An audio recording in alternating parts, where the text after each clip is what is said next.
But you don't like my royal sandals. I wanted to go old school for my first day. We all know that there's no way Marvel Studios will ever be able to incorporate everything from the comic books to the big screen. Not that we happen to notice every last discrepancy or anything.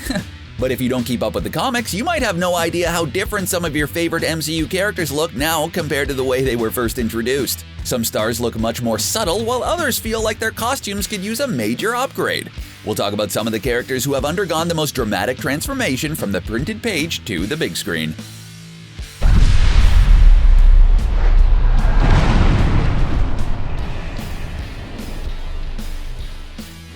Scarlet Witch. The Scarlet Witch has rocked many outfits during her time in the comic books, most of which leave little to the imagination. Wow. They're pretty much the epitome of impractical costuming and feature tons of cleavage, bared midriffs, and not a lot of protection. In comparison, what we've seen the Scarlet Witch wear on the big screen has been tame. Wanda Maximoff maintains her alternative aesthetic, but enjoys a slightly more demure appearance. Still, actress Elizabeth Olsen says she would love an even more updated look, and one that doesn't require her to wear a corset. She acknowledges it's a definite upgrade from a leotard and a headband, but still thinks it could use some work. I think it works. It works.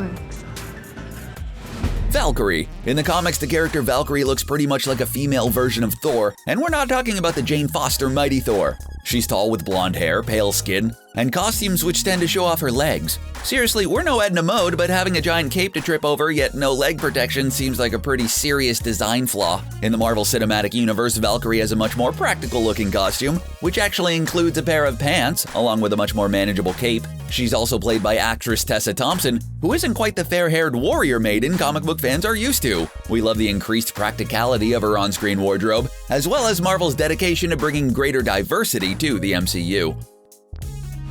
Black Panther. When you look at the MCU version of Black Panther compared to the more recent comic books, you can see that the costumes are pretty close to one another. Well, let's just say T'Challa has come a long way since he first graced the pages of Marvel Comics. In the beginning, he looked like he was just wearing one of those creepy morph suits, which isn't a great look for a superhero. He's also been known to incorporate a cloak into his look, which gives us a major Doctor Strange vibe. In comparison, his MCU costume is both sleeker and more complex than his comic book outfits. The Black Panther helmet features a sophisticated vibranium weave and manages to pull off a pair of cat ears without coming across as infantilizing. Trust us, it's hard to make those look good in real life. Yondu. While the Guardians of the Galaxy many of us know and love today are relatively recent, Yondu Udonta made his comic book debut all the way back in Marvel Superheroes number 18 in 1969. Hey, he looks good for his age. This Yondu is quite different from the one movie audiences are familiar with, for quite a few reasons, but just look at that outfit. Do you think movie Yondu would want to be seen wearing something like that? Yikes. He was originally a hunter who wielded a bow and arrow, and apparently only needed to wear a single sleeve. For the movie Guardians of the Galaxy, he was given a much more modern outfit, which seemed to suit his personality better than his old comic book costume. He thinks you want him to wear it as a hat. That's not what I said! Yellowjacket. When it comes to the villains of the Marvel Cinematic Universe, we have to put Yellowjacket near the bottom of the list. When he made his debut in Ant-Man, he was presented as a one-dimensional, money-hungry man who put profits ahead of human life. But let's take a moment to admire the fact that his suit is actually pretty cool looking, and it's a vast improvement over what he wore in the comic books. The original Yellowjacket costume is pretty goofy looking and dated. Just look at those ridiculous shoulders. Pretty much any outfit which would involve having his underpants inside of his costume would be an improvement, and thankfully that's what we got on the big screen. It's not a suit, it's a vessel. What's the matter, you're not impressed? Ancient One. If you can't tell the differences between the comic book version of the Ancient One and the on-screen played by Tilda Swinton, well, you might want to have your vision checked. Not the Paul Bettany vision. The Ancient One hails from the city of Kamartaj, located in Tibet, so understandably in the comic books, he's depicted as an Asian man. But when it was time to adapt the story for the big screen, Marvel turned the Ancient One into a white woman. Yes, their costumes are different, but both feature distinguished-looking robes. Really, it's hard for the elderly Asian man versus Tilda Swinton to not be a attention grabber here, though. Doctor Strange director Scott Derrickson claimed to be afraid of portraying harmful Asian stereotypes, so he decided to avoid the issue by casting Swinton instead. M'Baku. We know not every aspect of comic book characters can be perfectly translated to the big screen, but not all changes are bad, especially if your name in the comic books is Man-Ape. In Black Panther, we were introduced to an M'Baku who was strong, fearless, and clad in fur despite being a vegetarian. But hey, we're not here to judge. In the MCU, M'Baku's outfit is pretty practical and reflects the simple style of his character and his traditional people. But in the comic books, well, he looks like a big giant gorilla. He goes way beyond a tasteful fur cuff and instead gets to wear the skin of a white gorilla. It's certainly an interesting choice for an outfit, but we can see why they opted for an updated version for the MCU. Are you done? Are you done? Hawkeye. In the MCU, we've generally seen Clint Barton dress in rather practical, dark-colored outfits for the most part. Even when he went through his angst-filled Ronin phase in Avengers Endgame, his clothes were pretty subdued. Although we sadly can't say the same for his hair. But in the comic books, Hawkeye has been known to dress a little more over the top, with his bright blue and purple, as well as his array of decorative hats and masks. His over-the-top costumes make sense considering he got his start working as a circus performer, but this part of his backstory didn't make it to the MCU, and neither did those outfits. And we're not even going to get started on the period of time when he wore a toga and a mullet. Yikes, Hawkeye.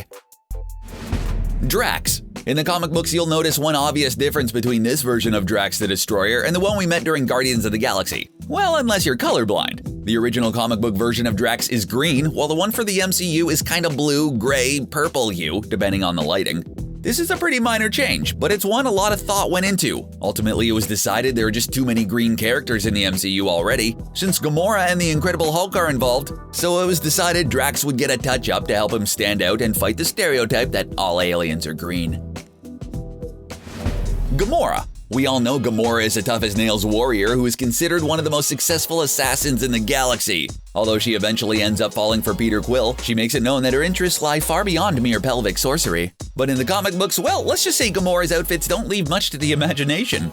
She's not afraid to wear skin-tight clothes or go for a daring V-neck when she's on the pages of a comic book. They must have really strong double-sided tape in outer space. Of course, in comic books, she also hooked up with Tony Stark, which is a plot point which never made it to the big screen, and that's probably for the best.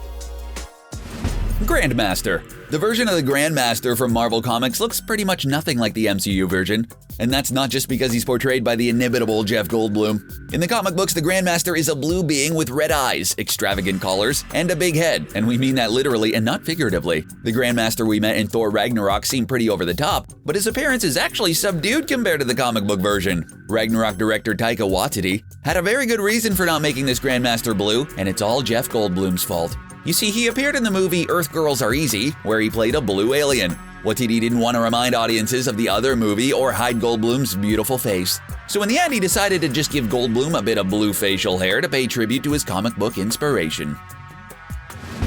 Nick Fury.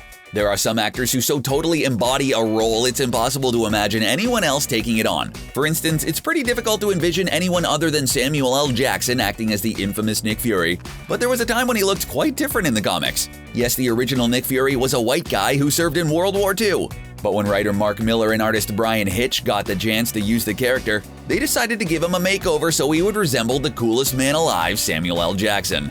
At the time, Marvel making movies seemed pretty far-fetched, but before long they were looking for someone to play Nick Fury on the big screen. When asked if he was annoyed by Miller and Hitch using his likeness, Jackson laughed and thanked them for the 9-picture deal. Aunt May. Peter Parker's origin story is one pretty much everyone is familiar with. It's such common knowledge it was even omitted from Spider-Man Homecoming, other than the brief conversation between Peter and Ned. We all know Peter's parents passed away, leaving him to be raised by his Aunt May and Uncle Ben, who for some reason have always been portrayed as inexplicably older than him. Seriously, even in the comic books, it took years before we learned anything at all about his late parents, and we never got an explanation for why May and Ben were so old. And then in the MCU, we have a much more age-appropriate Aunt May, played by Marissa Tomei. She actually looks the right age to be Peter's aunt, and it makes her getting together with Happy Hogan in Far From Home much less awkward than it would be if she looked like she does in the comics.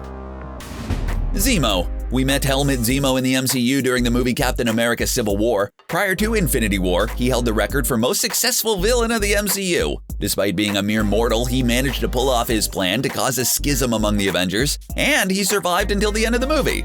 For the most part, Zemo appears as a normal-looking guy wearing standard clothing, but in the comic books, well, he's a lot weirder. He also has a disfigured face since he's been through some pretty heinous things during his villainous career. His costume resembles that of his criminal father, the previous Baron Zemo, and it's not exactly subtle. Definitely not the kind of thing you'd want to wear if your primary weapons are subtlety and manipulation. I've thought about nothing else for over a year. What do you think about the way these characters' looks were changed in order to adapt them for the big screen? Share your thoughts with us in the comment section and then click on the subscribe button for more videos from us here at CBR. Thanks for watching, and we'll see you again next time.